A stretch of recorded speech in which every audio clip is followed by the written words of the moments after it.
Shalom seluruh warga kerajaan dan siapapun yang mendengarkan berita ini. Saya mau sampaikan Bapak kita itu sangat baik. Karena itu dia membangkitkan putra-putra yang jadi bapak-bapak rohani. Di dalam nama Tuhan Yesus, sungguh-sungguh yang dibutuhkan hari ini adalah bapak-bapak rohani. Karena banyak bapak-bapak jasmani yang tidak berfungsi sebagai suami dan sebagai bapak. Dan itu menimbulkan banyak masalah. Even Moses, ya, dan juga Elia, Musa, dan kemudian putranya Yosua tidak ada lanjutannya. Yang ada hakim-hakim. Sehingga umat Tuhan jatuh bolak-balik karena tidak ada seorang bapak yang meneruskan. Kemudian Elia dan Elisha, kedua-duanya tidak menikah. Nggak apa-apa sih sebetulnya. Tapi gagal untuk membangkitkan putra-putra rohani. Saya berdoa namanya berbuah itu melahirkan putra-putra rohani, saudara yang kekasih. Dengan baik-baik ya. Di dalam Yohanes pasal 21, Yesus memulai pelayannya mujizatnya dua. Yang pertama itu pada keluarga. Karena itu perkataan bed itu penting. Ini 5782P bed. Apa yang dikatakan bapak, ya, suami kepada istri, orang tua kepada anak itu menentukan. Bukan cuma atmosfer di rumah, tetapi juga masa depan anak-anak kita. Dan Kristus sengaja mengajak murid-muridnya ke Galilea. Apa kurang tempat toh? Ya, mereka pada waktu Yesus bangkit kan di daerah Yudea. Kenapa kok harus ke Galilea? Untuk mengingatkan mereka. Dan saudaraku, mereka mencari ikan sepanjang malam. Dan tidak menemukan seekor ikan pun sekalipun yang paling kecil. Apa message-nya ini?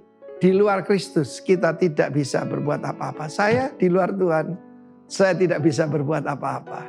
Lalu kemudian dari tepi pantai, mereka itu kan seharusnya menunggu Yesus. Tapi mereka membuang waktu cari ikan, saudara. Saudaraku, dari pantai ada suara. Hai anak-anak, apakah kamu punya lauk pauk? Do you have meat for breakfast? Mereka tidak punya apa-apa. Dan saat itu Petrus tahu. Itu Tuhan Yesus. Yang memberitahu. Yohanes. Itu Tuhan. Segera dia datang mendekati Yesus. Dan kita melihat di sini bagaimana sikap Kristus memulihkan. Petrus itu menyangkal Yesus terang. Bahkan dia sumpah tidak kenal Yesus. Hari-hari ini saya ulangi pesan Tuhan. Barang siapa malu mengaku aku di hadapan manusia, aku pun akan malu mengaku dia di hadapan Bapa dan para malaikat pada waktu kedatanganku dengan kemuliaan itu. Tetapi saudaraku, jangan sampai ada pada kita. Hari-hari kita dengar ada orang berbicara di YouTube, masuk penjara, digebukin, dilumuri kotoran dan sebagainya. Jangan kecil hati. Yesus sudah berkata, mereka membenci aku tanpa alasan. Seorang murid tidak lebih dari gurunya, seorang hamba tidak lebih dari tuannya. Tapi Petrus menepuk dada. Semua meninggalkan engkau, aku tidak bakal. Ketika itu apa yang terjadi? Yesus memberi makan kepada murid-muridnya. Yesus yang sudah bangkit. Bukan lagi sekedar guru, bukan sekedar nabi. He is God. Barang siapa melihat aku sudah melihat Bapa. Tapi di sini kasih Bapa yang luar biasa. Dan dia tanya dengan lembut, bukan dengan bentak-bentak pada Simon Petrus. Simon, ya anak Yunus. Simon Baryona, apa engkau mengasihi aku? Dan Petrus menjawab, Tuhan, aku mengasihi engkau. Ditanya apa kau agapau kepada agape? 3 kali ditanya. 3 kali dia menyangkal, 3 kali diberi kesempatan untuk mengatakan, I love you Lord. Gembalakan domba-dombaku. Saya berbicara khusus mungkin untuk Petrus-Petrus yang ada di luar sana. Yang pernah yaitu mundur daripada Tuhan. I tell you, Tuhan tanya, apa kamu punya lauk pauk? Tuhan tahu kita makan tadi pagi, teri kacang atau pecel. God knows. Dan dia sebetulnya menyediakan lewat orang-orang di sekitar kita. Kiranya Tuhan memberkati kita.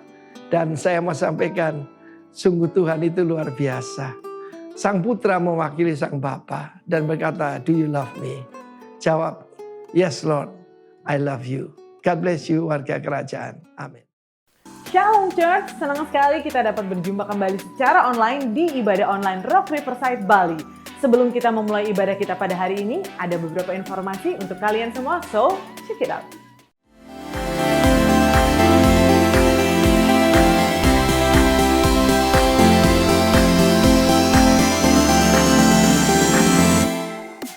Well, dimanapun kalian berada, kami mengundang kalian untuk join online service kami setiap hari Minggu pukul 17 WITA, yaitu jam 5 sore waktu Bali, di channel YouTube kami, Rock Riverside Community Official.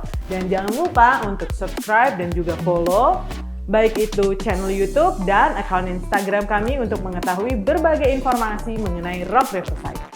Pada ibadah online ini, kami mengadakan perjamuan kudus. Untuk itu kami mempersilahkan saudara untuk mempersiapkan roti dan anggur yang akan dipakai dalam perjamuan kudus nanti. Jadi demikian informasi yang dapat kami berikan seputar ibadah online pada hari ini. Selamat beribadah, tetap jaga imun dan jaga iman. God bless you!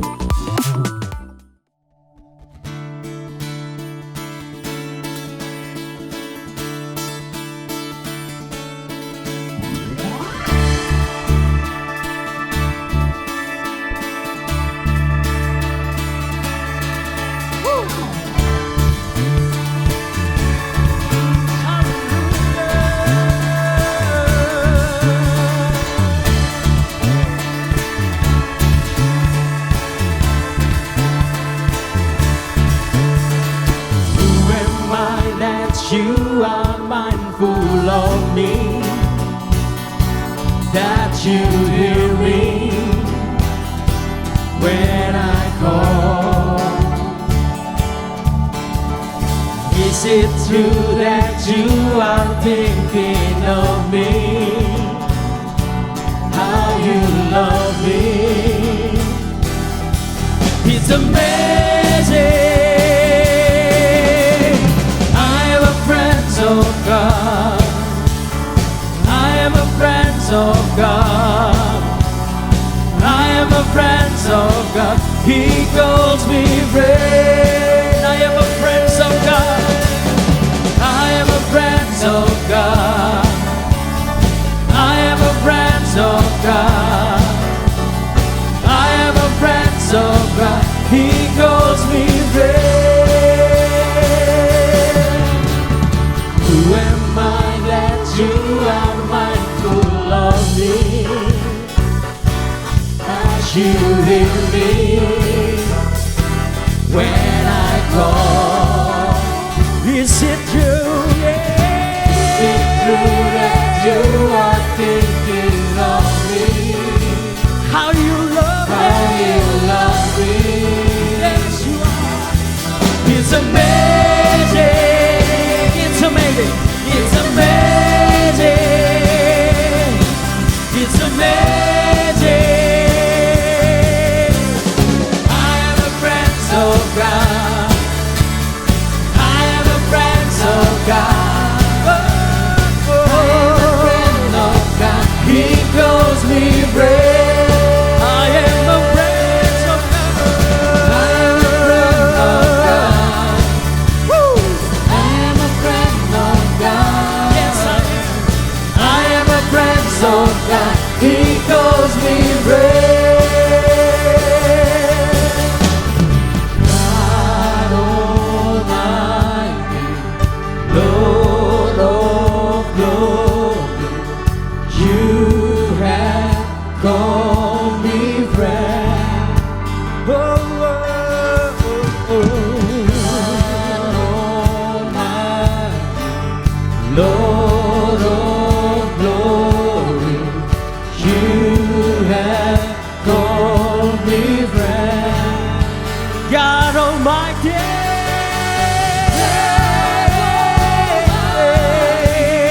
Lord of glory, you have called me friend. Sekali lagi katakan God Almighty, God Almighty, Lord of glory, you have called me friend.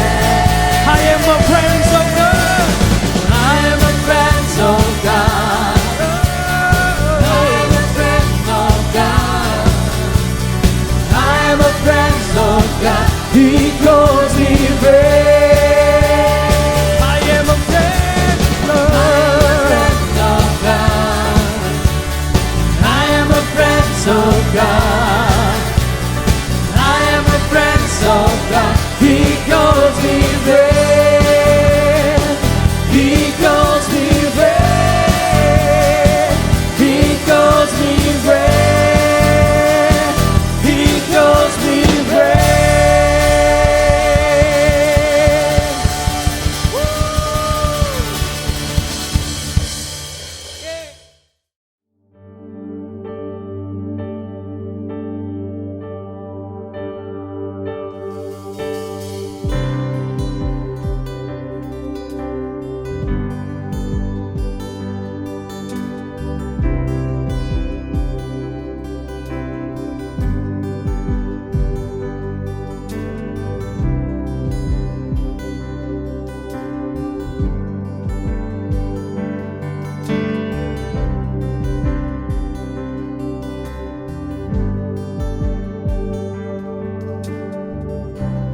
Dalam kesesakanku Kau beri kedamaianmu. Dalam keraguan ku temukan wajahmu.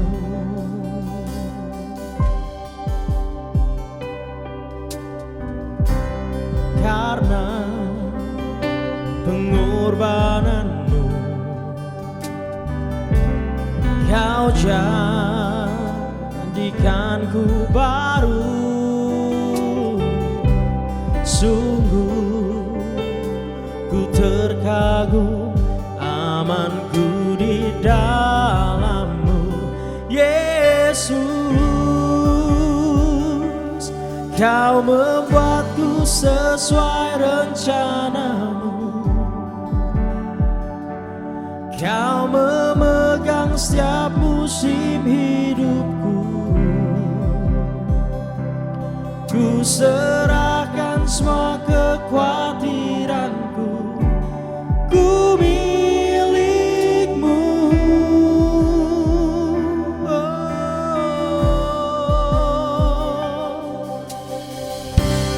Karena pengorbananmu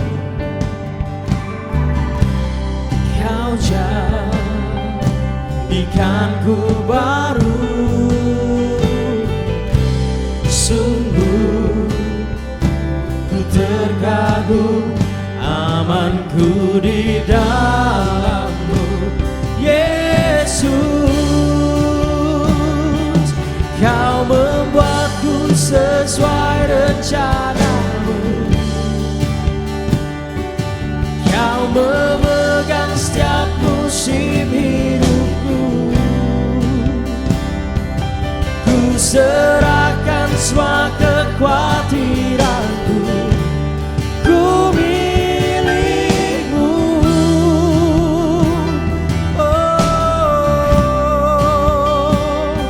Semua kekuranganku Kau pun tahu.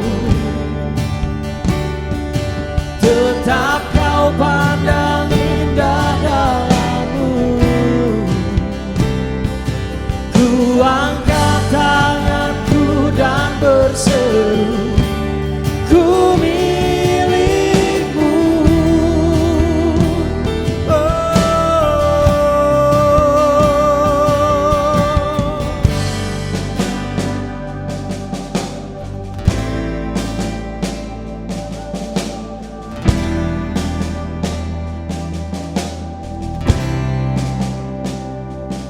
I am yours now forever.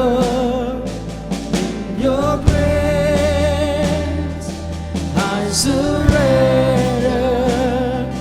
You are mine now forever. I'm alive in your honor. I am yours now forever.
musim hidupku. Ku serahkan semua kekhawatiranku.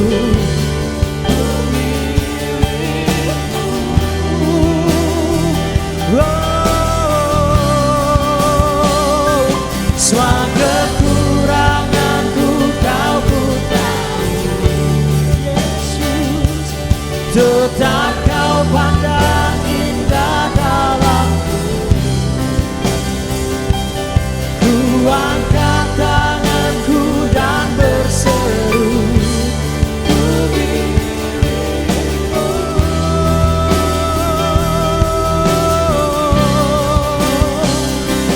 I am yours, now forever. In your grace I surrender. You are mine, now forever. I'm alive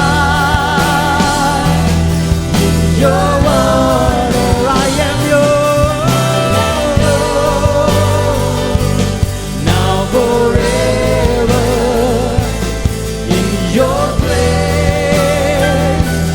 I surrender. You are mine, now forever. I'm alive in your wonder. Shalom, jemaat yang dikasihi Tuhan, bagaimana kabarnya? Saya harap kita semua dalam keadaan baik-baik saja, terutama jiwa kita dalam keadaan baik-baik saja. Senang sekali saya bisa sekali lagi melayani saudara di dalam ibadah online Rock Riverside ini. Nah, tentu saja sebenarnya saya akan sangat jauh lebih senang dan saya juga berharap untuk saudara, kalau saudara bisa, untuk kita bisa kembali ibadah onsite. Ya, karena yang seringkali kita katakan ya bahwa hidup kekristenan itu adalah proyek komunitas, saudara. Iman kekristenan itu adalah iman yang dikerjakan dan disempurnakan dalam konteks kehidupan komunitas. Ya, kita ini sebagai umat Kristen, kita ini adalah bukan hanya makhluk sosial, tapi kita ini juga adalah makhluk komunal.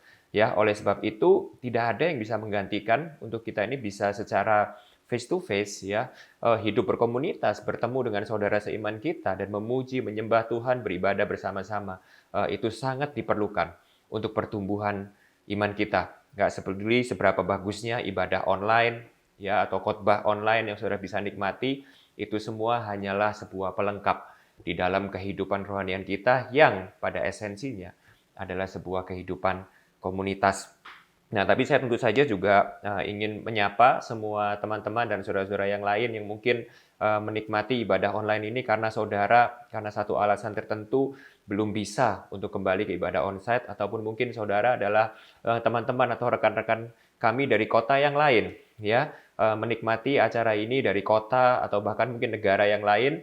Saya harap konten ini bisa memberkati saudara dan membantu di dalam pertumbuhan rohani saudara. Tapi sekali lagi saya ingatkan, tidak ada yang bisa menggantikan kehidupan berkomunitas dalam kehidupan kekristenan kita. Jadi saya harap saudara tidak memakai konten ini untuk menggantikan ya kehidupan kekristenan Anda yang didesain untuk Anda itu tertanam di dalam gereja lokal dimanapun Anda berada. Nah, hari ini saya sekali lagi akan tetap membahas di sebuah topik yang saya beri judul memahami penderitaan. Ya, saya akan bahas dari 2 Korintus 4 ayat 16 sampai 18. Ini adalah sebuah renungan yang saya sempat sharingkan di ibadah onsite kami beberapa minggu yang lalu, tapi hari ini sekali lagi saya ajak untuk kita sama-sama merenungkan kembali 3 ayat ini. Ya, saya percaya ini adalah sebuah perenungan yang penting, yang berguna, yang akan membantu kita untuk kita tetap mengalami sebuah pertumbuhan rohani di tengah-tengah penderitaan kita. Ya, kita sama-sama baca 2 Korintus 4 ayat 16 sampai 18. Sebab itu kami tidak tawar hati, tetapi meskipun manusia lahiriah kami semakin merosot, namun manusia batiniah kami dibaharui dari sehari ke sehari. Sebab penderitaan ringan yang sekarang ini mengerjakan bagi kami kemuliaan kekal yang melebihi segala-galanya, jauh lebih besar daripada penderitaan kami. Ayat 18, sebab kami tidak memperhatikan yang kelihatan, melainkan yang tidak kelihatan. Karena yang kelihatan adalah sementara, sedangkan yang tidak kelihatan adalah kekal. Nah, saudara perhatikan 3 ayat yang baru kita baca ini selalu dimulai dengan kata sebab ya, sebab itu artinya 3 ayat ini menjelaskan sesuatu ya.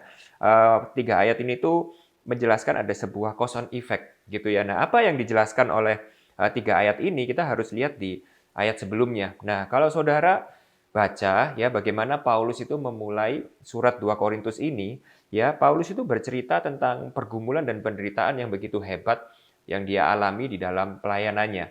Ya, bahkan kalau saudara baca ya di awal surat dari 2 Korintus ini, Paulus itu bercerita bagaimana dia bercerita dengan begitu jujur akan pergumulan dan penderitaannya ya. Bahkan dia at some point dia bahkan bilang penderitaan yang dialami itu begitu berat sampai dia itu ingin mati rasanya. Sampai dia itu mengalami sebuah keputusasaan.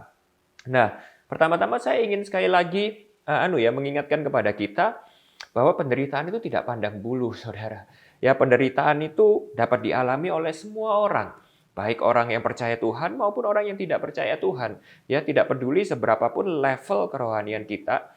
Bahkan kita minggu lalu di ibadah onsite kita belajar dari ceritanya Asaf ya. Asaf itu adalah seorang worship leader yang hebat. Salah satu seorang worship leader terbaiknya Raja Daud. Ya, hari ini kita lihat di Paulus gitu ya, Rasul Paulus. Ya, seorang yang tentu saja secara kerohanian sungguh luar biasa. Sungguh dia mengenal Tuhan, dia bahkan melayani Tuhan, tapi dia juga mengalami pergumulan dan penderitaan yang luar biasa. Oleh sebab itu saya ingin sekali lagi mengingatkan kepada kita bahwa penderitaan itu adalah bagian kehidupan yang kita tidak bisa hindari. Iman kekristenan ini bukan sebuah iman yang seakan-akan sebuah jalan yang meluputkan kita dari penderitaan. Ya, kalau kita melayani Tuhan, kalau kita percaya sama Tuhan, kalau kita hidup taat dan saleh di dalam Tuhan, maka kita akan terluput dari segala penderitaan. Kita akan terhindar dari hal-hal yang menyakitkan atau tidak nyaman buat kita. Jalan kita menjadi mulus. Oh bukan, saudara. Mengikuti Yesus pun kita juga akan kadang dibawa masuk ke dalam badai pergumulan dan penderitaan hidup. Ya, tapi yang lebih penting adalah di dalam iman kekristenan, ya, di dalam Yesus kita ini punya sebuah perspektif yang luar biasa. Ya, bahwa kita bisa melihat pergumulan ini bukan sebagai sebuah tulah atau hukuman atau kejahatan Tuhan atau sebuah musibah, ya, melainkan kita ini bisa melihat bahwa pergumulan itu meskipun pergumulan itu pada esensinya bukanlah hati Tuhan, ya, bukan sebuah desain yang seakan-akan Tuhan itu suka kalau kita menderita, bukan, tapi di dalam Dia ada sebuah jaminan pengharapan yang luar biasa, yaitu bahwa Tuhan bisa memakai penderitaan untuk mengerjakan sesuatu yang indah di dalam kehidupan kita, untuk membawa kita kepada keselamatan dan kemuliaan yang kekal bersama-sama dengan Dia. Nah, hari ini kita akan lihat gitu ya, perspektif apa akan kebenaran Injil, akan kebenaran firman Tuhan yang Paulus itu miliki, yang menyebabkan ia itu tetap kuat dalam menghadapi semua pergumulan yang dia hadapi. Bahkan kalau kita lihat di ayat ke-15 ya, sebelum 3 ayat yang kita baca ini, di ayat 14, 15, gitu ya, Paulus itu bahkan bilang justru Kristus itu dimuliakan lewat penderitaan yang dia alami. Nah, Paulus memberikan kepada kita 3 poin. Atau kalau boleh saya bilang 3 perspektif. 3 cara pandang yang membuat dia itu bisa memahami penderitaan yang dia lalui itu dengan benar. Sehingga apa? Sehingga dia bisa meresponi penderitaannya dengan benar. Nah, kalau saya juga boleh bilang, ya ini yang juga saya sudah beberapa kali sampaikan, 3 hal ini, 3 perspektif ini juga adalah perspektif atau hal-hal yang sering kali, ya sekali lagi saya ucapkan sering kali, kita baru bisa lihat atau kita ini baru bisa kembali lagi diingatkan ya pada waktu kehidupan kita ini sedikit slowing down. Dan itulah yang penderitaan itu kadang kerjakan di dalam kehidupan kita. Kita dipaksa untuk bisa berjalan sedikit lebih lambat. Kita dipaksa untuk sedikit slow down. Supaya apa? Supaya kita bisa melihat perspektif akan realita kebenaran hidup yang seringkali itu kita gagal lihat atau kita ini seringkali lupakan saat kondisi kehidupan kita ini begitu lancar. Saat kehidupan kita ini berjalan begitu cepat, semuanya lancar, kita begitu sibuk dengan segala kesibukan kita, kita tuh seringkali lupa akan 3 kebenaran hidup ini. Ya, seringkali sehingga pada waktu Tuhan mengizinkan kehidupan kita ini sedikit di-pause, contohnya lewat saat kita menghadapi pandemi seperti ini ya. Everything is slow down, kita segala sesuatunya ini dibikin lebih lambat, kita dipaksa untuk berdiam diri, mengambil waktu untuk reflect, merenungkan ulang, kita bisa kembali lagi diingatkan untuk melihat realita kehidupan ini dengan tepat. Nah, 3 perspektif apa? 3 realita kehidupan apa yang hari ini Paulus ajak kita untuk kita bisa lihat bersama-sama. Yang pertama itu adalah bahwa kita adalah manusia rohani. Yang kedua, ada sebuah kemuliaan kekal yang jauh melebihi penderitaan kita. Ya, dan yang ketiga, itu adalah sebuah realita yang tidak kelihatan, yang sifatnya itu kekal. Ya, yang seringkali kita lupakan karena saat kehidupan kita begitu sibuk, kita begitu overwhelmed dan preoccupied dengan hal-hal itu yang kita lihat dengan mata kita. Tapi sebenarnya semua hal itu adalah fana dan sementara. Ya, saya ulangi ya, 3 hal ini manusia rohani, ya, bahwa kita ini bukan hanya sekedar manusia badani, ya, bahkan malah nanti kita akan lihat bagaimana manusia lahiriah kita ini sebenarnya hanya debu dan tanah yang sifatnya sementara, tapi kita sering lupakan manusia rohani kita yang justru sifatnya itu kekal. Yang kedua itu ada sebuah kemuliaan kekal yang sifatnya itu jauh melebihi penderitaan yang kita alami, dan itu adalah tujuan bagaimana Tuhan mengizinkan penderitaan itu untuk mempersiapkan kita, mengerjakan di dalam hidup kita untuk kita ini siap menerima sebuah kemuliaan yang kekal. Ya, dan yang ketiga adalah realita yang tidak kelihatan, yang sifatnya kekal di dalam kehidupan ini. Oke, kita masuk yang pertama ya. Kita akan belajar tentang manusia rohani. Ya, kalau saudara itu ingat, saya pengen buka dengan ini. Kalau saudara ingat, ya, kita kembali lagi diingatkan oleh ajaran sekolah minggu, gitu ya. Kita lihat ke Kejadian 1 dan 2, ya, bagaimana Tuhan itu menciptakan manusia itu serupa gambar dan rupa Allah, ya. Lalu Dia memberkati kita. Ya, tapi kalau saudara lihat di Kejadian 2, itu ada sebuah detail yang lebih spesifik, gitu ya, daripada apa yang kita bisa lihat di Kejadian 1 ayat 28. Ya, kita sama-sama lihat di Kejadian 2 ayat 4 sampai 7. Saya bacakan buat saudara. Demikianlah riwayat langit dan bumi pada waktu diciptakan. Ketika Tuhan Allah menjadikan bumi dan langit, belum ada semak apapun di bumi, belum timbul tumbuh-tumbuhan apapun di padang, sebab Tuhan Allah belum menurunkan hujan ke bumi, dan belum ada orang untuk mengusahakan tanah itu, tetapi ada kabut naik ke atas dari bumi dan membasahi seluruh permukaan bumi itu. Nah, ayat 7 perhatikan baik-baik. Ketika itulah Tuhan Allah membentuk manusia itu dari debu tanah dan menghembuskan nafas hidup ke dalam hidungnya. Demikianlah manusia itu menjadi makhluk yang hidup. Ya, jadi sekali lagi ya, kalau saudara ingat di Kejadian 1 ayat 27 sampai 28, ya, itu dituliskan bagaimana Tuhan Allah itu menciptakan manusia serupa dan gambarnya. Tapi di Kejadian 2 ayat yang barusan kita baca ini didetailkan dengan lebih spesifik. Bagaimana Tuhan itu, Allah itu membentuk manusia itu dari debu dan tanah dan menghembuskan nafas hidup ke dalam hidungnya. Demikianlah manusia itu menjadi makhluk hidup. Nah, kalau saudara fast forward ya ke Kejadian 3, ya, pada waktu manusia itu jatuh dalam dosa dan Tuhan itu mengutuk mereka, Tuhan itu berkata seperti ini di Kejadian 3 ayat 19. Dengan berpeluh engkau akan mencari makananmu sampai engkau kembali lagi menjadi tanah. Karena disitulah engkau diambil, sebab engkau debu dan engkau akan kembali menjadi debu. Nah, dari sini kita diingatkan saudara ya. Jadi pada waktu kita ini melihat diri kita, ya, ada manusia rohani dan ada manusia lahiriah. Ya, manusia lahiriah kita itu adalah manusia yang cuma berasal dari debu dan tanah. Saudara, apa yang kelihatan dari diri kita ini ya, tampang kita, body kita, tubuh kita, ini adalah sifatnya sementara. Yang pada waktu Tuhan berkata kepada Adam dan Hawa, pada waktu engkau jatuh di dalam dosa maka engkau akan mati. Dan mereka seketika itu ngelihat, loh kok aku nggak mati? Ya, mereka nggak langsung mati. Mereka itu gagal paham bahwa sebenarnya tubuh secara lahiriah memang tidak mati. Ya, tapi itu hanyalah sebuah debu dan tanah yang ujung-ujungnya akan hanya kembali ke tanah. Tapi mereka lupa ada manusia rohani, yaitu sebenarnya adalah manusia mereka yang sebenarnya, yang pada waktu itu sudah mati. Nah, atau saudara, kalau saudara itu ingat ya bagaimana cerita pada waktu ada seorang yang lumpuh ya dibawa teman-temannya untuk bertemu kepada Yesus, sebuah cerita yang extraordinary, sebuah cerita yang luar biasa. Mereka dengan penuh perjuangan, kalau saudara ingat cerita itu ya, mereka sampai melepas atap rumah di mana tempat Yesus melayani pada waktu itu, lalu mereka tuh sama-sama bersusah payah menurunkan teman mereka yang sedang lumpuh di atas tilam gitu ya, ditaruh di depan Yesus. Lalu seketika itu juga Yesus melihat mereka, Yesus kagum dengan iman mereka, lalu tiba-tiba yang Yesus lakukan apa, saudara? Shocking, sebuah sesuatu yang mengejutkan. Yesus tidak semerta-merta berkata, wah luar biasa imanmu besar, oleh sebab itu aku sembuhkan lumpuhmu, engkau sekarang bisa berjalan. Enggak, yang Yesus katakan di depan adalah gini, dosamu sudah diampuni. Apa maksudnya? Bukankah kebutuhan orang ini yang utama adalah kakinya yang lumpuh, sehingga dia melewati segala kesusahan itu untuk supaya Yesus bisa menyembuhkan penyakitnya? Tapi yang Yesus lakukan bukan itu. Yang Yesus lakukan adalah menyelamatkan jiwanya.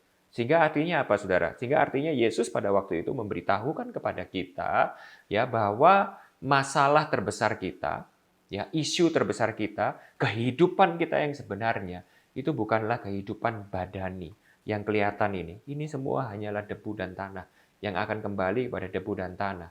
Manusia kita sebenarnya, siapa kita sebenarnya, kehidupan kita yang sebenarnya, yang jauh lebih penting daripada kehidupan badani yang kelihatan ini adalah manusia rohani kita. Dan ini adalah realita yang pertama, bahwa kita ini adalah manusia spiritual. C.S. Lewis memberikan kepada kita sebuah quote yang luar biasa ya. C.S. Lewis berkata seperti ini, "You don't have a soul. You are a soul, you have a body." Ya, C.S. Lewis berkata, engkau itu tidak memiliki jiwa, engkau adalah jiwa. Engkau memiliki tubuh.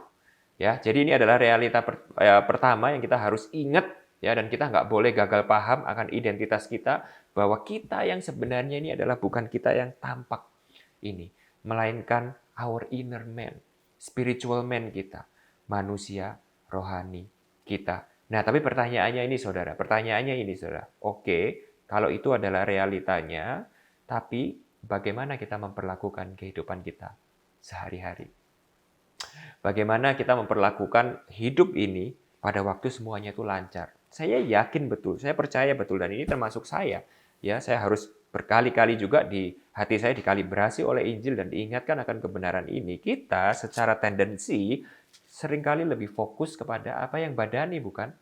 Kita lebih memperhatikan manusia yang tampak di luar ini.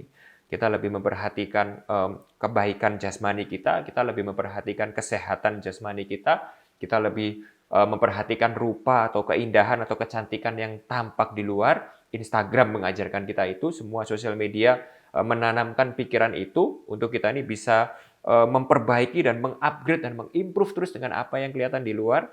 Tapi benarkah kita ingat dengan realita yang sebenarnya? Apakah kita ingat atau justru kita selama ini melupakan bahwa yang terpenting adalah keadaan manusia rohani kita? Dan luar biasa sekali.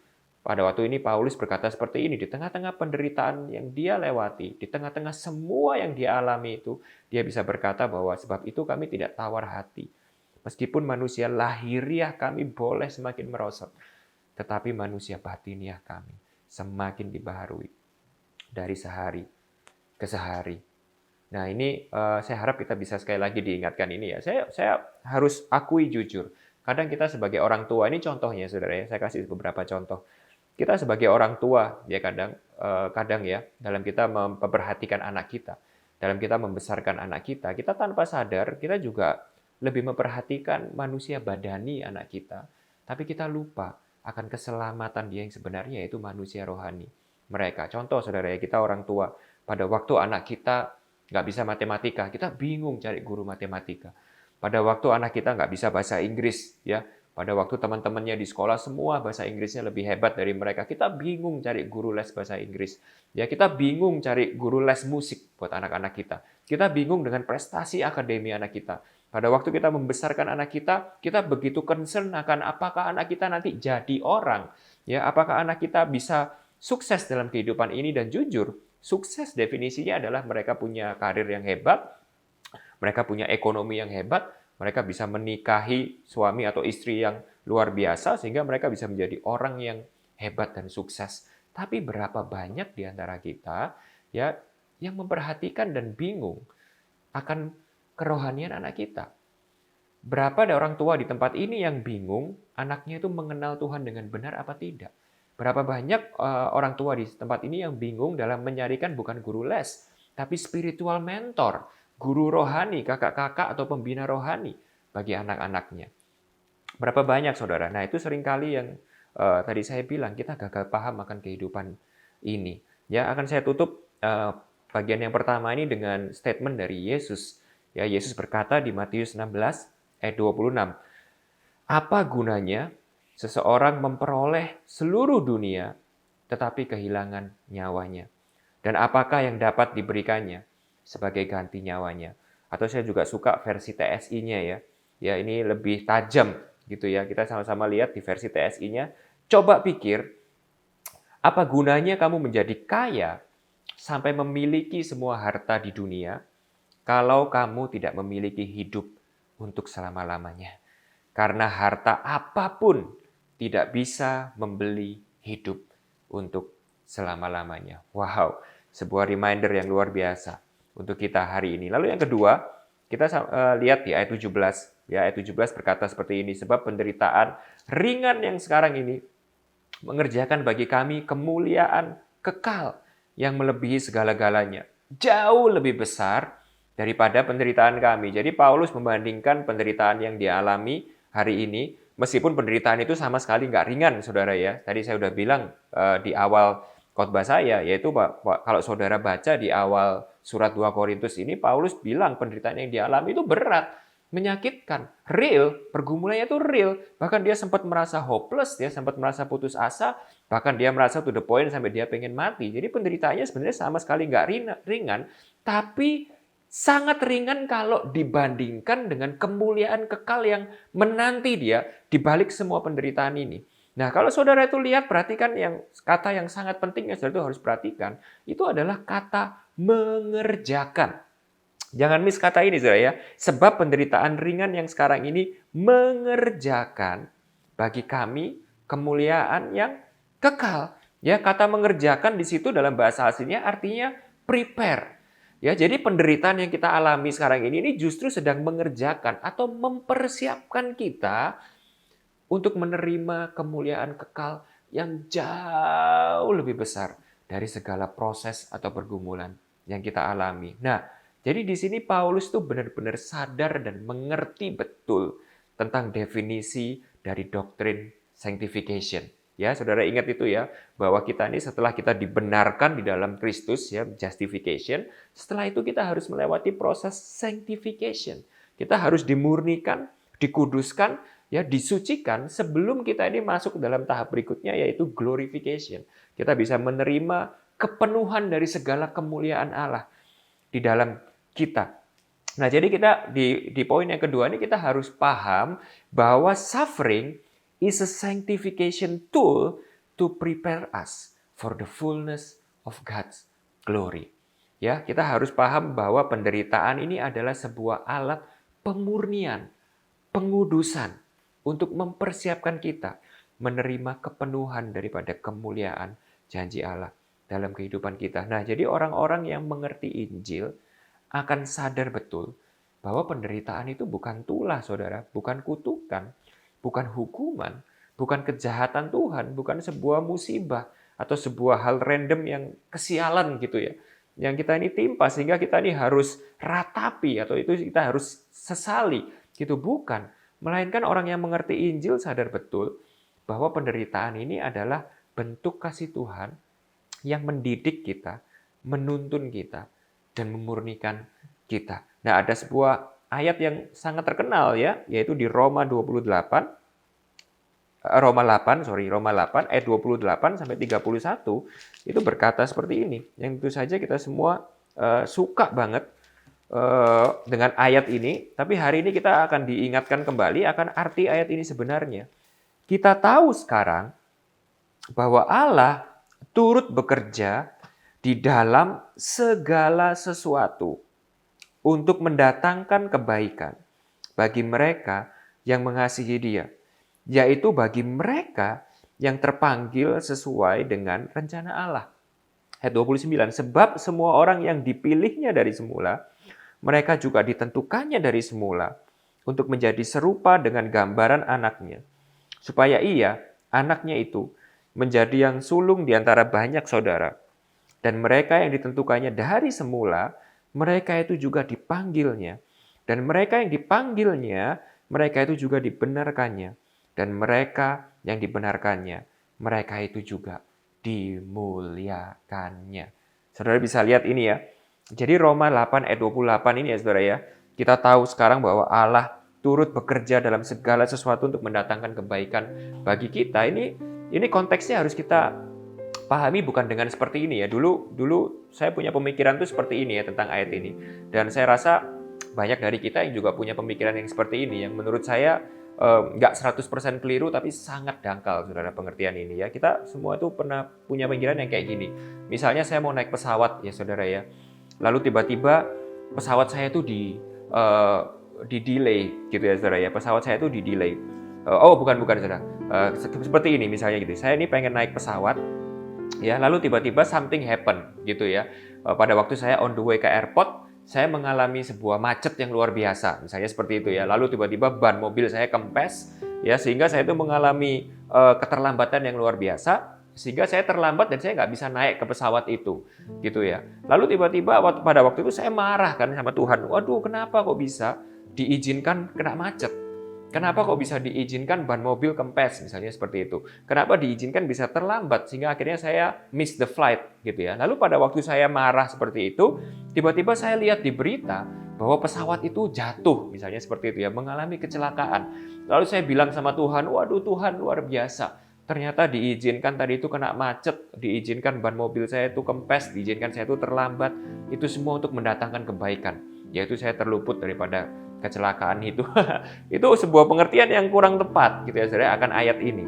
Ayat ini kalau saudara tadi kita sudah bisa pahami ya sesuai dengan yang kita bahas, maka kita tahu bahwa ayat ini tuh berkata tentang penderitaan.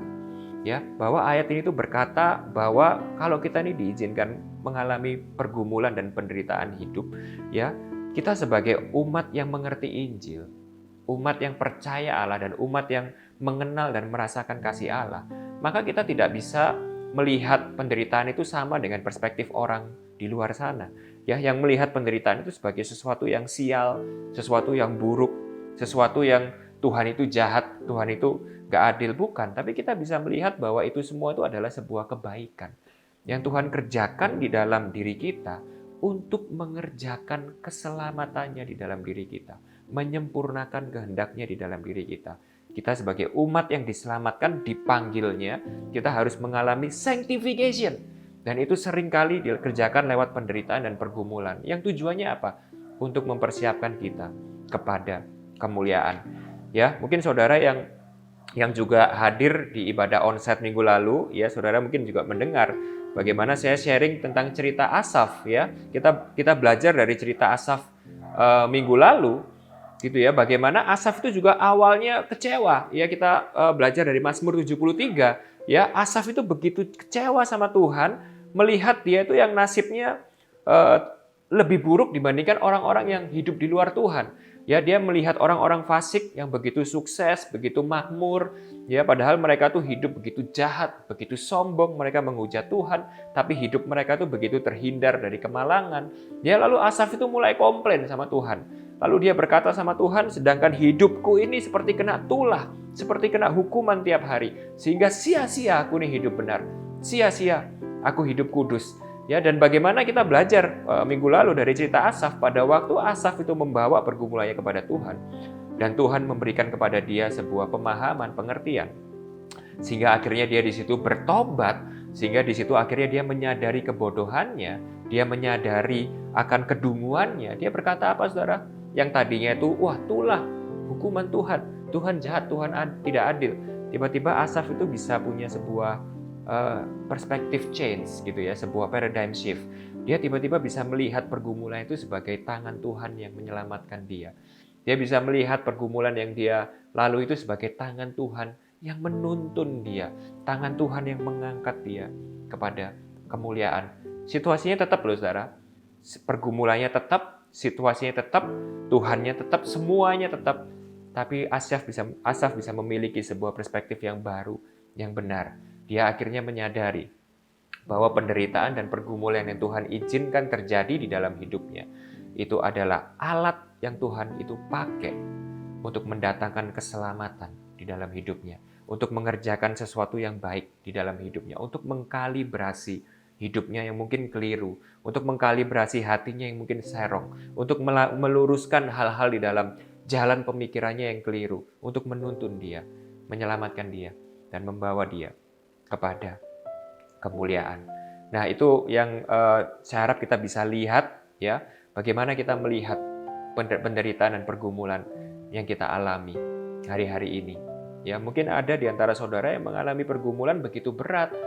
Ya, pergumulan yang saudara alami itu real, saudara, tidak ringan, berat, menyakitkan. Mungkin saudara mengalami proses yang karena COVID ini, karena pandemi ini ya, krisis ekonomi yang begitu berat mungkin, ya, atau saudara mengalami sebuah bahkan mungkin kebangkrutan atau hal-hal yang mungkin begitu menyakitkan dalam kehidupan kita, ditinggal mungkin mati oleh orang-orang yang kita cintai. Tapi apapun itu, bisakah kita melihat itu semua ya adalah sesuatu yang baik, yang indah, yang Tuhan itu sedang kerjakan di dalam kehidupan kita, yang kalau kita lihat dari kacamata manusia, ini mungkin seakan-akan Tuhan jahat.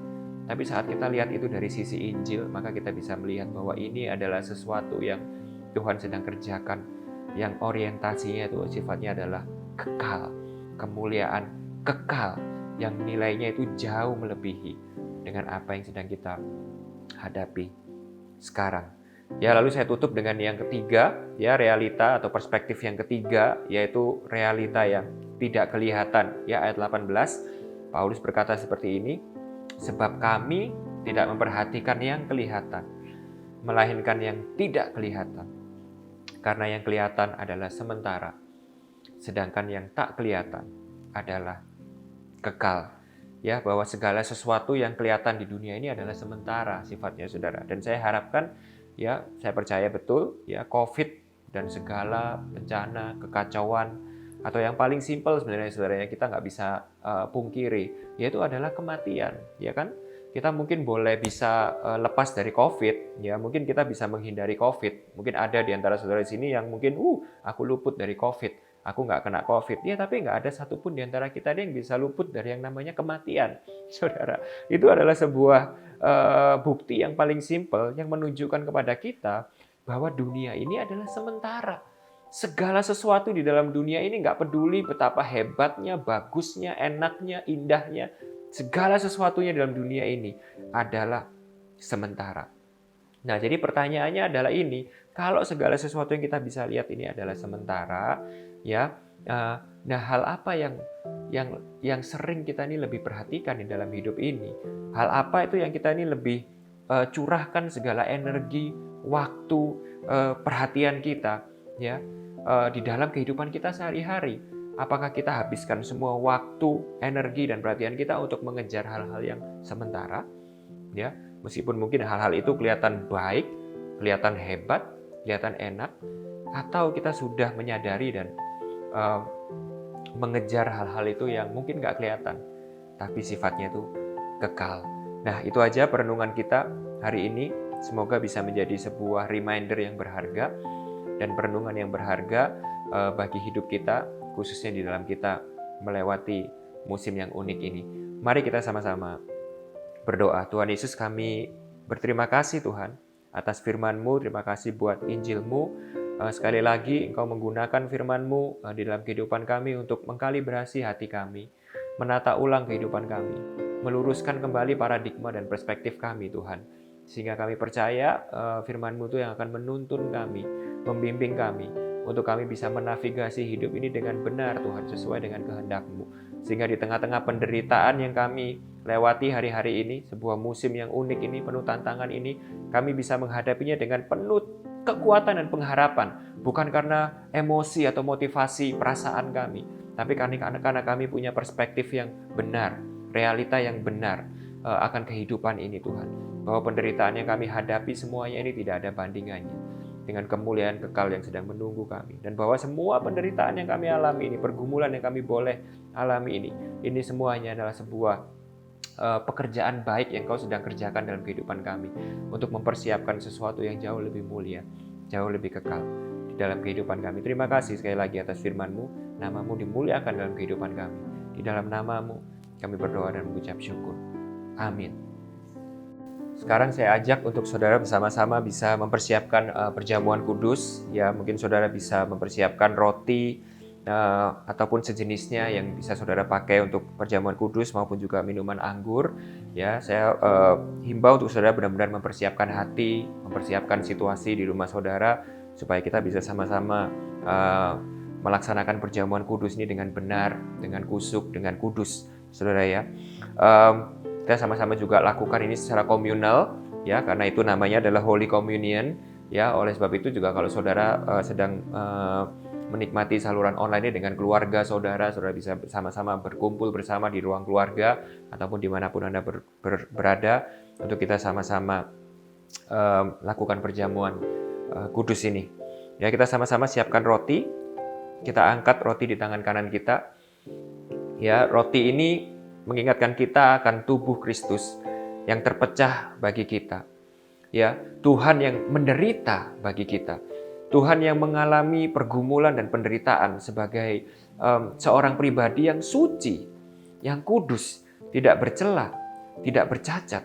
Untuk apa, saudara? Untuk menanggung segala dosa dan kutukan kita.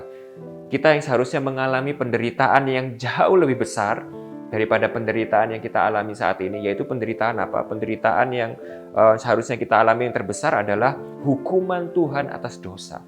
Itu yang paling mengerikan, saudara. Lebih mengerikan dari COVID, lebih mengerikan dari bencana apapun, yaitu murka Allah atas dosa kita. Tapi kita tidak harus menerima itu semua, karena Yesus sudah menderita bagi kita. Sehingga pada waktu kita menerima roti ini, untuk mengingatkan kita kepada tubuh Kristus yang sudah terpecah-pecahkan bagi kita, mati dikorbankan bagi kita, kita bisa punya pengharapan dan kekuatan yang baru dalam kita melihat pergumulan kita. Ya, bahwa pergumulan kita itu bukan Allah membenci kita, bukan Allah menghukum kita, bukan Allah sedang mengutuk kita, bukan. Tapi kita bisa melihat semuanya itu dengan perspektif yang baru, yaitu tangan kasih Allah sedang menuntun kita, mengkoreksi kita, menghajar kita, meluruskan kita. Untuk apa? Untuk menyelamatkan kita dan mempersiapkan kita untuk kekekalan. Terima kasih Tuhan, terima kasih. Bukankah roti yang kita angkat tinggi di tangan kanan kita ini dan kita ucapkan syukur atasnya adalah persekutuan kita dengan tubuh Kristus? Mari kita makan dengan penuh ucapan syukur.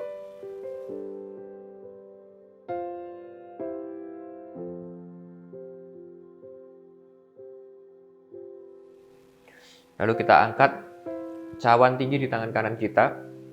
Sama juga ini adalah persekutuan kita dengan darah Kristus. Darah yang sudah menebus segala dosa kita dan menjadikan kita sebagai pribadi yang baru. Pribadi kita yang lama yang sudah mati di dalam dosa, begitu merah seperti kremisi, Tuhan sudah menghapus semuanya, mencuci kita menjadi baru. Kita sekarang putih seperti salju di dalam Yesus Kristus. Sehingga ini adalah pengharapan kita yang terbesar dalam kita melewati pergumulan apapun. Iblis tidak punya intimidasinya di dalam hidup kita. Iblis tidak bisa lagi mendakwa kita akan segala dosa dan kesalahan kita, ya, mengingatkan kepada kita bahwa kita mungkin hidup di dalam kutuk, bahwa kita mungkin hidup di dalam penghukuman Allah. No, ini adalah buktinya. Ini yang hari ini sekali lagi kita harus ingatkan diri kita, bahwa kita adalah umat yang sudah ditebus. Kita adalah milik Allah. Kita adalah kepunyaan Allah yang begitu dikasihinya. Ya, sehingga hari ini kita bisa berkata bahwa tidak ada satu penderitaan pun, tidak ada satu penyakit pun, tidak ada satu kuasa atau penyiksaan apapun yang bisa memisahkan kita dari kasih Bapa di dalam Yesus Kristus, Tuhan kita. Bukankah cawan yang kita angkat tinggi di tangan kanan kita ini dan kita ucapkan syukur di atasnya adalah persekutuan kita dengan darah Yesus? Mari kita minum dengan penuh ucapan syukur.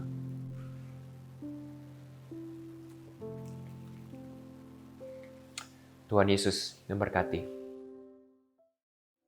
Terima kasih untuk kalian yang sudah join pada ibadah online hari ini. Dan jangan lupa untuk membagikan video ini agar teman-teman yang lain merasa terberkati melalui seluruh sosial media yang kalian punya. Sampai bertemu kembali di ibadah online minggu depan. Bye!